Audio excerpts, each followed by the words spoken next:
नमस्कार, मी वृषाली पाटील बातमीपत्रात आपलं स्वागत करते। सुरुवातीला पाहूया ठाकरे यांच्या रोखठोक मुलाखती संदर्भातल्या टॉप 9 बातम्या।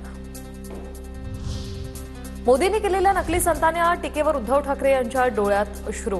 गुजरात दंगलीनंतर मदत करणाऱ्या बाळासाहेबांच्या पुत्राचा मोदींनी नकली संतान म्हणून उल्लेख केला। TV9 मराठीच्या मुलाखतीत उद्धव ठाकरेंची खंत।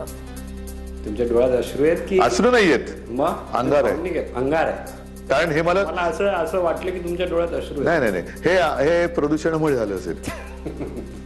असं अश्रू ढाळणार मी नाहीये।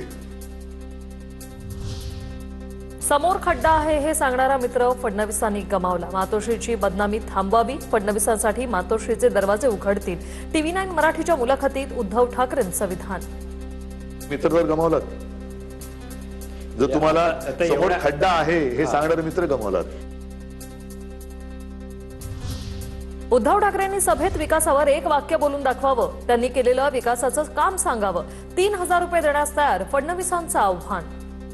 उद्धव ठाकरेजींच्या सभेमध्ये त्यांनी विकासावर एक वाक्य बोलून दाखवावं आणि मी 2000 रुपये द्यायला तयार आहे। पहिले 1000च देत होतो, पण त्याला रिस्पॉन्स आला नाही, म्हणून मागच्या सभेत मी 2000 केले आहेत। तुम्ही म्हणत असाल तर आज मी 3000 करतो।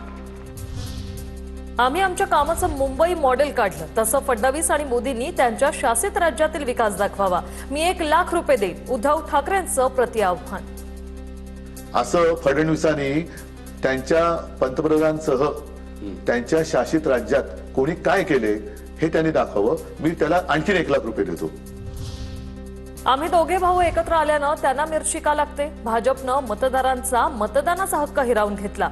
TV9 मराठीच्या रोखठोक मुलाखतीतून उद्धव ठाकरेंचा निशाणा। मुंबईला माहिती नव्हतं तेव्हापासून आम्ही कोस्टल रोडचं प्लॅनिंग केले आणि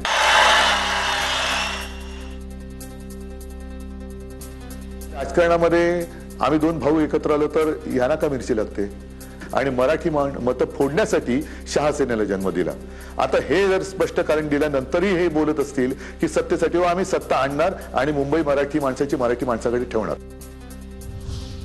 बाळासाहेब ठाकरे सुद्धा पुण्यात जन्मले होते। फडणवीसांना नागपूरकर म्हणणाऱ्या राज ठाकरेंना मुख्यमंत्र्यांचं उत्तर। मुंबई माझी कर्मभूमी असल्याचं फडणवीसांचं विधान। हिंदू हृदय सम्राट शिवसेना प्रमुख बाळासाहेब ठाकरे यांच्यापेक्षा जास्त मुंबई कोणाला माहिती होती का? त्यांचा जन्म पुण्याला झाला होता, त्यांचाही मुंबईत झाला नव्हता।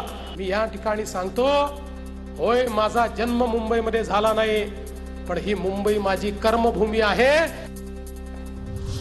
बाळासाहेबांचा जन्म पुण्यातला, पण बाळासाहेबांनी मुंबई अदानीच्या घशात नाही घातली, उद्धव ठाकरेंचा निशाणा।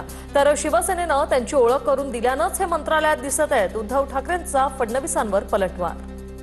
पुण्यातला जन्म असला तरी बाळासाहेबांनी मुंबई अदानीच्या घशात नव्हती ना घातली, जे हे घालतायत। तुम्हाला मंत्रालयात आणलं नाही तर तुमची ओळख काय होती? शिवसेनेने मराठी माणसाला काय दिलं हे भेकड प्रश्न विचारतायत। तुमची ओळख पहिली मराठी माणसाला करून कोणी दिली? शिवसेनेने करून दिली। फडणवीसांपासून मोदींपर्यंत त्यांचं निवडणुकीतील एक असं भाषण दाखवा जे हिंदू मुस्लिम वादाशिवाय झालं। उद्धव ठाकरेंचं फडणवीसांना प्रतिआव्हान। मग माझं आव्हान आहे की देवेंद्र फडणवीसांपासून मोदींपर्यंत त्यांचं निवडणुकीतलं एक भाषण असं दाखवा जे हिंदू मुस्लिम वादाशिवाय झालेलं आहे। मंगळसूत्र चोरीपासून, बरोबर आहे, कटेंगे तो बटेंगे फटेंगे, आता फटेंगे झाली त्यांची। आणि मी 1 लाख रुपये सगळ्या हिंदू मुस्लिम ख्रिश्चन सिख ईसाई सगळ्यांकडनं गोळा करून 1 लाख रुपये देतो।